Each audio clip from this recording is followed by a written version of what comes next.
Hello, and welcome to Iowa Soybean Association's The State of Soy. I'm your host, Katie James. May got here before we knew it and is an important month for soybean farmers. Hashtag Plant 20 proceeds at record pace, with many Iowa farmers already finished after nearly ideal field conditions in April.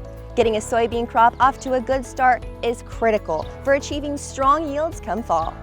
I've heard a saying that goes, plant in the dust and the bins will bust. We'll see what happens this year.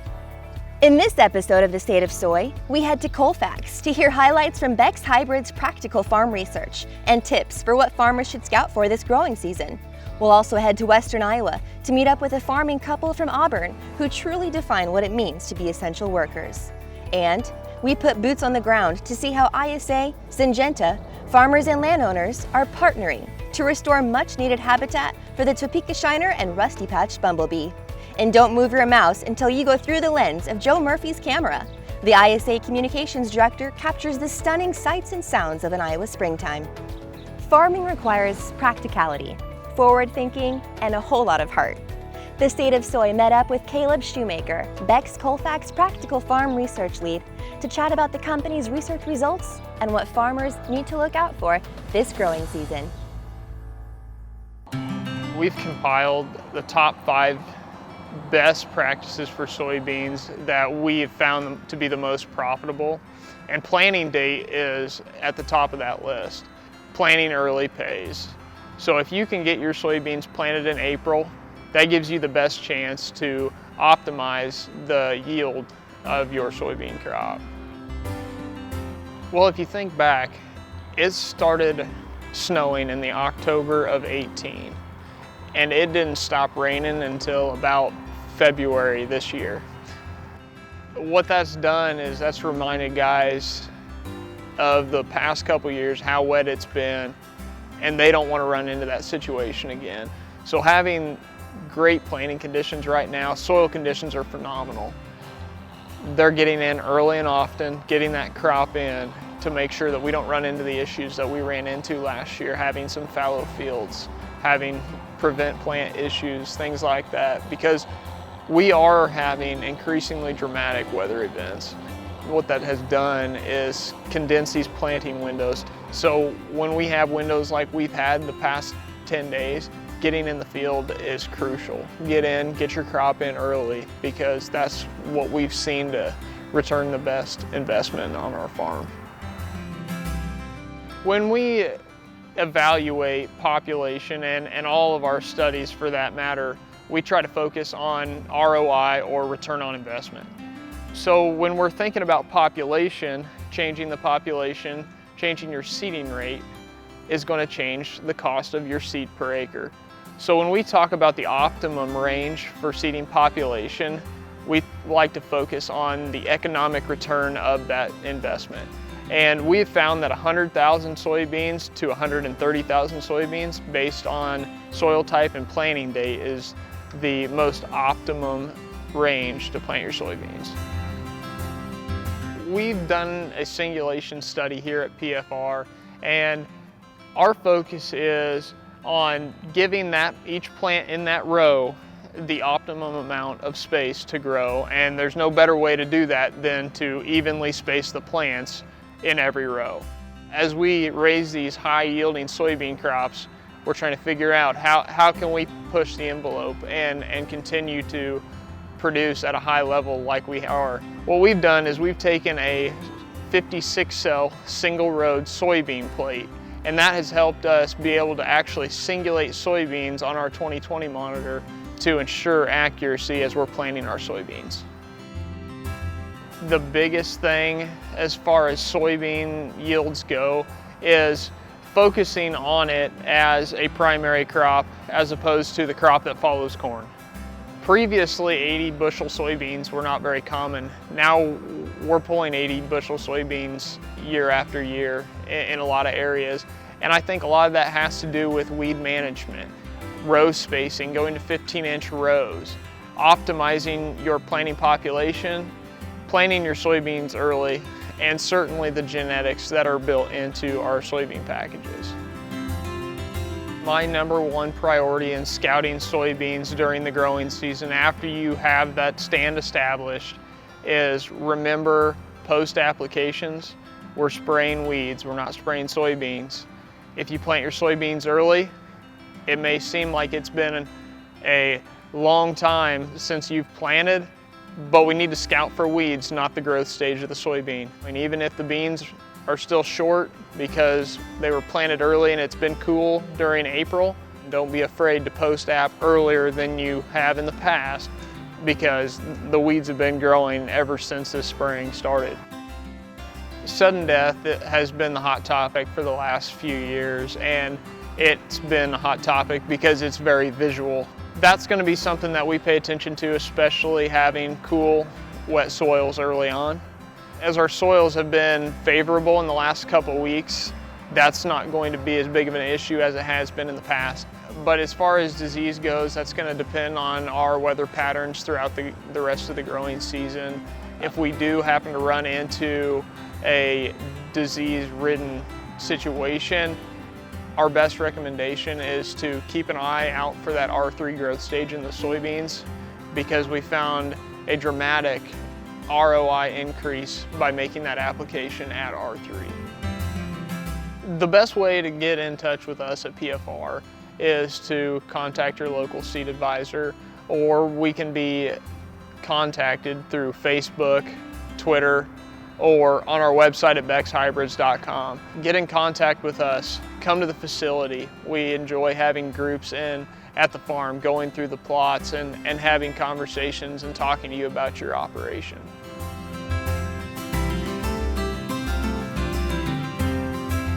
What do soybean farming and coffee roasting have in common? Jeff and Ellen Frank of Auburn, Iowa. Coming up next on the State of Soy, we step into the Little Green Truck Coffee Company, owned and operated by this farming duo.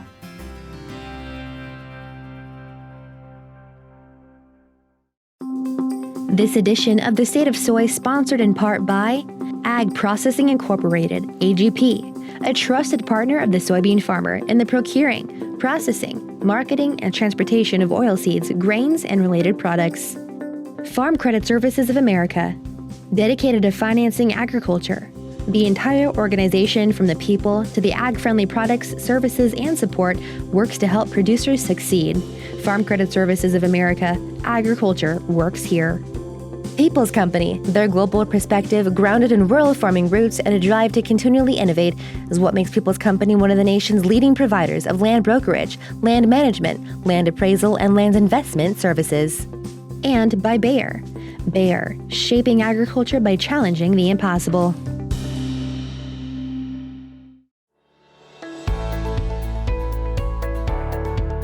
A coffee thermos is a trusted companion for many farmers. But Ellen and Jeff Frank take their love of coffee to a whole new level. We traveled to Auburn, a community of less than 300 people, to catch up with the soybean farmers who manage this highway coffee shop. We decided we wanted to open a coffee shop. We needed a drive-through, and this facility just happened to become available at that time, and we could put a drive-through in.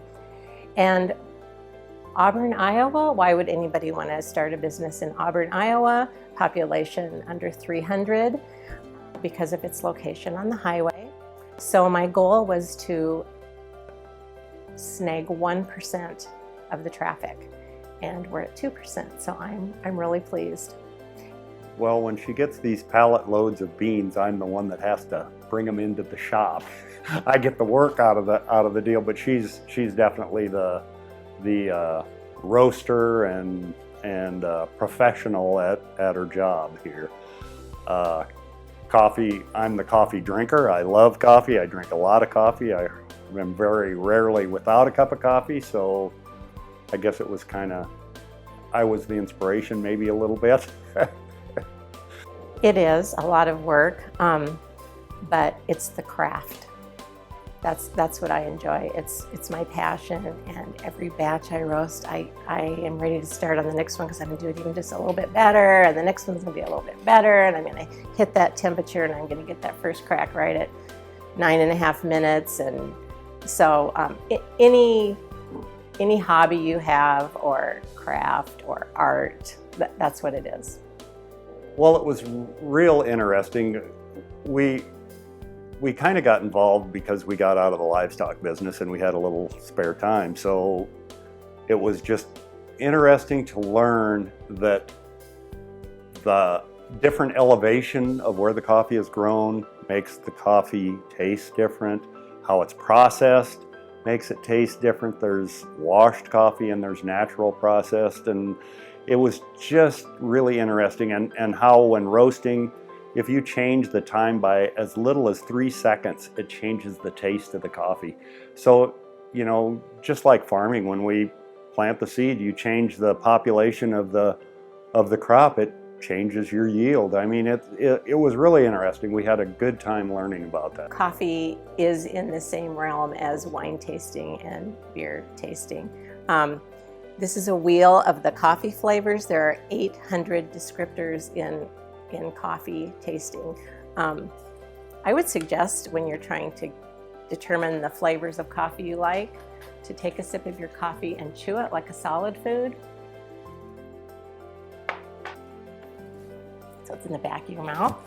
And you will taste so many more flavors than you realized you were drinking in your coffee. Chocolates, lots of fruits, sweetness, tart, spices, cereals, you know, baked goods, just unbelievable, lemongrass, cinnamon, all 800 of those things. Or you can make up your own like I do, like red cedar in Burundi, one of my favorites. Thrilled to serve and roast for people that appreciate those flavors and they know what they're looking for.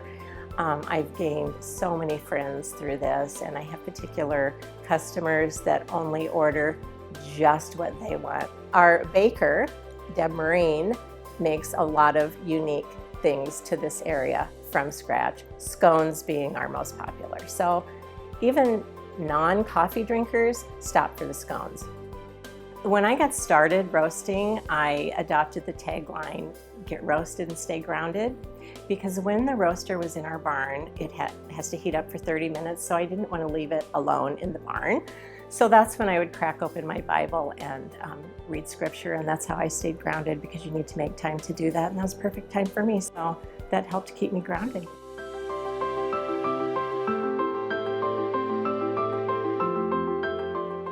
Up next on the State of Soy, we hear from an ISA conservationist committed to helping farmers and landowners restore much-needed habitat for 2 endangered species.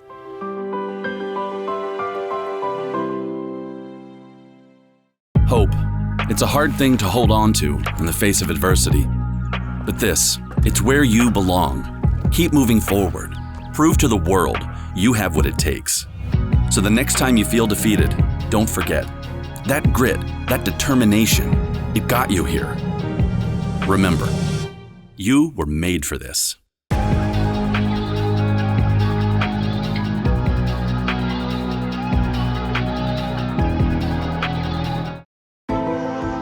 Progress is a human invention.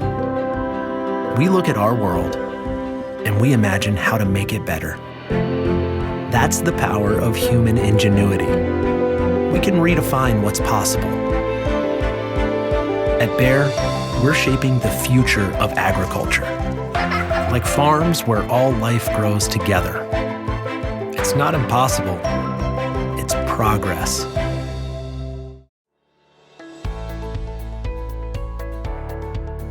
You may not know this, but the Topeka Shiner and Rusty-Patched Bumblebee call Iowa home. However, they found themselves on the endangered species list by the U.S. Fish and Wildlife Service. The Iowa Soybean Association, in partnership with Syngenta and other stakeholders, are working collaboratively to restore important habitat for both species.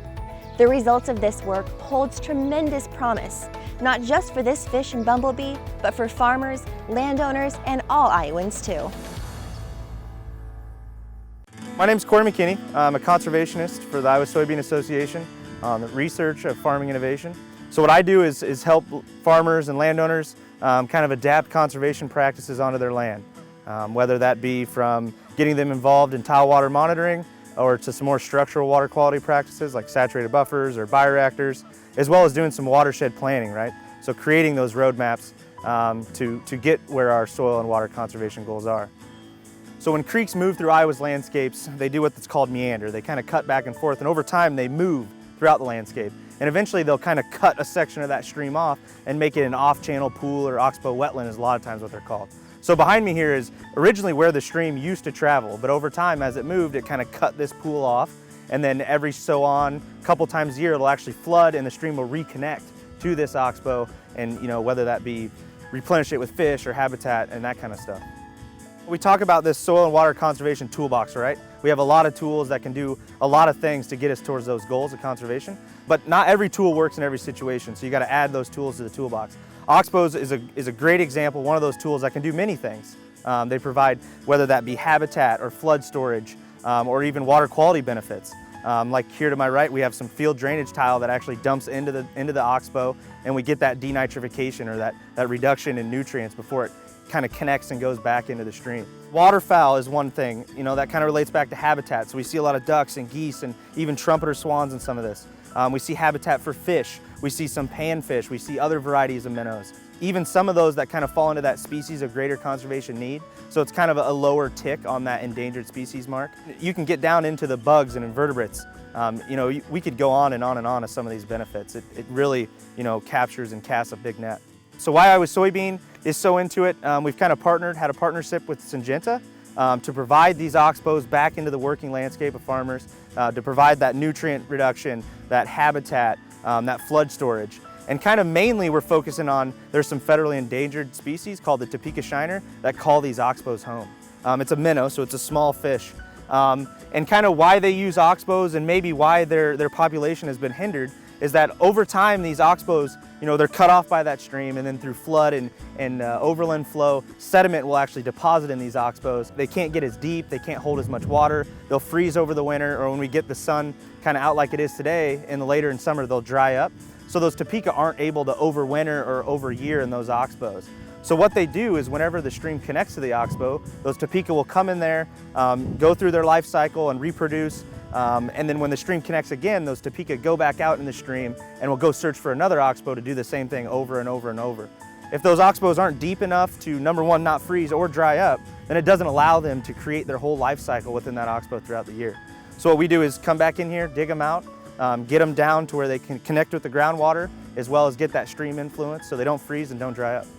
We've had some great partnerships with other organizations like the Nature Conservancy and U.S. Fish and Wildlife that have been doing this for a long time.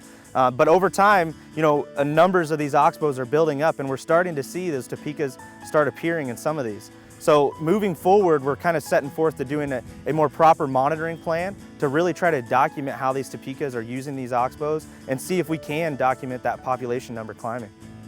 The oxbows can't be farmed. It's not farmable ground. It's too rough terrain. It's in the floodplain. So a lot of times these farmers, they're not using that ground for anything. So we're not taking ground out of production. We're going back in and using essentially non-working ground and trying to, add benefits to them. So most of the time, farmers are pretty into it. I mean, it doesn't cost them anything through some of the partnerships we have. It provides, habitat as well as the flood storage, the nutrient reduction, and some recreational benefits as well. A lot of farmers had told me after the fact that, every time I go down there, I see waterfowl and turtles and so on. So a lot of guys like them, and it doesn't affect their farming operation. We're going to be restoring a lot of these oxbows on some priority areas, kind of focused on that Topeka shiner, but as well as focusing on some of those areas that we have great connections and contacts with farmers, and we can help them out and kind of adapting a new conservation practice to their property. We've restored about a dozen oxbows, and moving forward through the RCPP program and the partnerships, our goal is to restore another 35 oxbows within the Raccoon and the Boone River watersheds.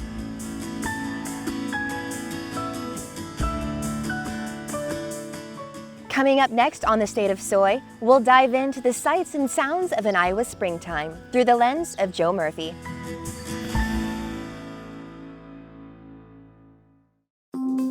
This edition of the State of Soy sponsored in part by Ag Processing Incorporated, AGP, a trusted partner of the soybean farmer in the procuring, processing, marketing, and transportation of oilseeds, grains, and related products. Farm Credit Services of America, dedicated to financing agriculture. The entire organization, from the people to the ag-friendly products, services, and support, works to help producers succeed. Farm Credit Services of America, agriculture works here. People's Company, their global perspective grounded in rural farming roots and a drive to continually innovate is what makes People's Company one of the nation's leading providers of land brokerage, land management, land appraisal, and land investment services. And by Bayer. Bayer, shaping agriculture by challenging the impossible. Hope. It's a hard thing to hold on to in the face of adversity. But this, it's where you belong. Keep moving forward. Prove to the world you have what it takes. So the next time you feel defeated, don't forget. That grit, that determination, it got you here. Remember, you were made for this.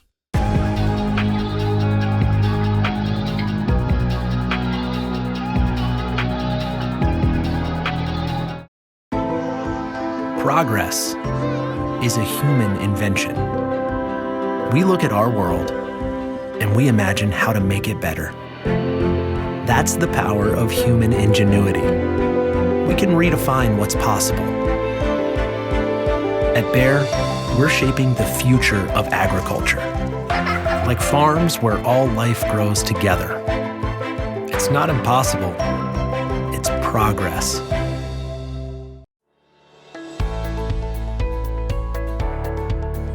Spring is my favorite season. The days grow warmer and longer, and life and beauty emerge from the ground as if by magic. As Iowa's flora and fauna spring back to life, and the weeds in my garden, there's more than one reason to celebrate this spring. Soybean farmers set a record by getting the most acres planted by May 3rd since record keeping began in 1974. Take a load off now and join us as we go through the lens with ISA's Joe Murphy as he captures the sights and sounds of an Iowa spring.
That's a wrap for this edition of the State of Soy. We're halfway through this second season, and we'd love to hear your thoughts. Share your comments and story ideas with us for a future episode. Just send me a note or give me a call. Oh, and just a reminder that May is Beef Month and National Barbecue Month. Take some time to fire up the grill and enjoy the season as we celebrate our cattle producers. I'm Katie James, and we'll see you next month on The State of Soy.